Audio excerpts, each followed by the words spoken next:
China's Belt and Road Initiative is finally being challenged. The world's biggest democracies are waking up. They don't want to sit on the sidelines and watch China colonize vulnerable states. So they're coming up with alternatives. Earlier this year, the United States pitched the B3W, Build Back Better World, B3W. Today it was the European Union's turn. Yes, the Europeans have a plan too for a change. They're calling it the Global Gateway Initiative. Another grand plan to build infrastructure, another challenger to China's Belt and Road Initiative, another prescription to treat China's neo-colonialism. The Belt and Road Initiative is a threat. The world knows this very well by now. China executes its debt-trap diplomacy through BRI. It's how China swallows more territory and makes independent nation-states bend to its will. World powers are recognizing this threat, and they're finally ready to do something about it. But how good are these alternatives? Are they viable? And most importantly, can they catch up with China's infrastructure juggernaut? On Gravitas tonight, we'll bring you an assessment. First, let's tell you about European Union's plans. How will the EU counter the BRI?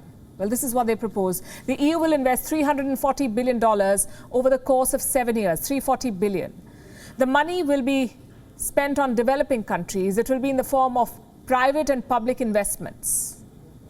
So where will they use this money? 4 key areas have been identified: digital, transport, energy, and health. It will invest around the world to support our priorities, that is the green and the digital transition. Think, for example, of investment in clean hydrogen. We have partner countries that have an abundance of renewable energy. Think of wind or solar to produce hydrogen, which is of interest for them as well as us. Or think of underwater data cable connecting to continents, for example, as a project. Global Gateway will also focus on transport links, healthcare capacities. I said at the beginning that the global health security is one of the big topics.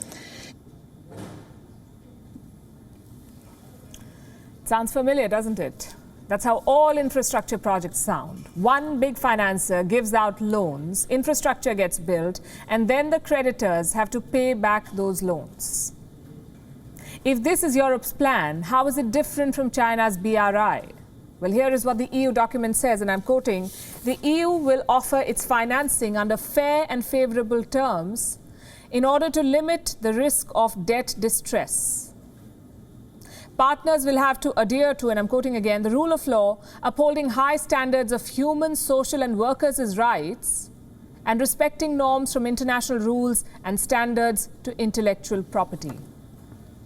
Let me break the jargon for you. The EU is basically saying that its loans will not be a debt trap and the projects will uphold human rights.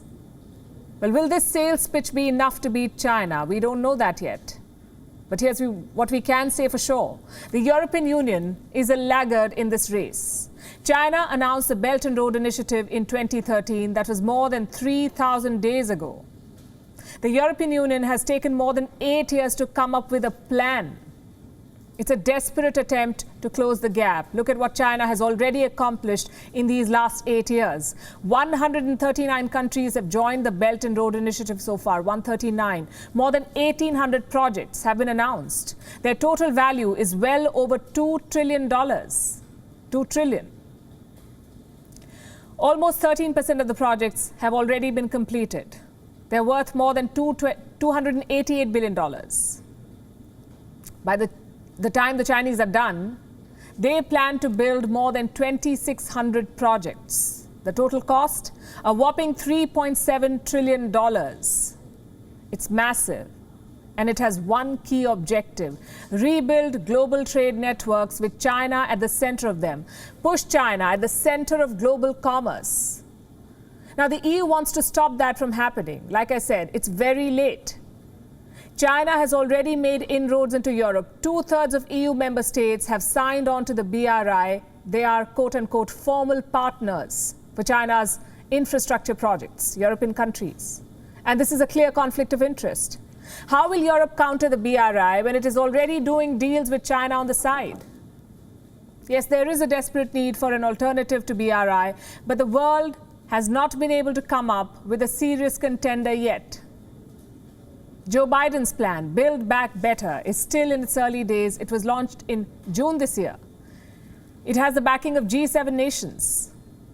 The promise is to spend $40 trillion on infrastructure projects by 2035. It sounds good, except for one tiny detail. Where will the money come from? Will the United States fund these projects? Or will someone else do it? And by when? There are no clear timelines. As of today, Build Back Better World, B3W, is only on paper. Here's another one that has taken off. India and Japan, they join hands to take on the BRI. This partnership was announced in 2017. The pitch was a familiar one: high-quality infrastructure with responsible financing. But the scope of this partnership has been limited. So far, India and Japan have collaborated in just 3 countries: Sri Lanka, Bangladesh and Myanmar. It's a good start, but it's far behind the BRI. China's Belt and Road has a presence in 139 countries, so the world clearly needs to do more, and soon.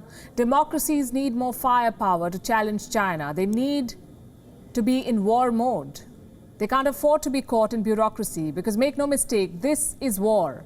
21st century colonialism. The BRI is not just an infrastructure project, it's a weapon in the hands of Xi Jinping. China uses the BRI to export authoritarianism. Chinese ports in foreign lands are meant to double up as military bases. And Chinese debt is meant to enslave governments and grab their assets. So if the world is serious about challenging the Belt and Road, it needs to go beyond speeches and proposals. Start delivering projects at scale, because the race to control the 21st century has already begun, and right now China has the lead. WION is now available in your country. Download the app now and get all the news on the move.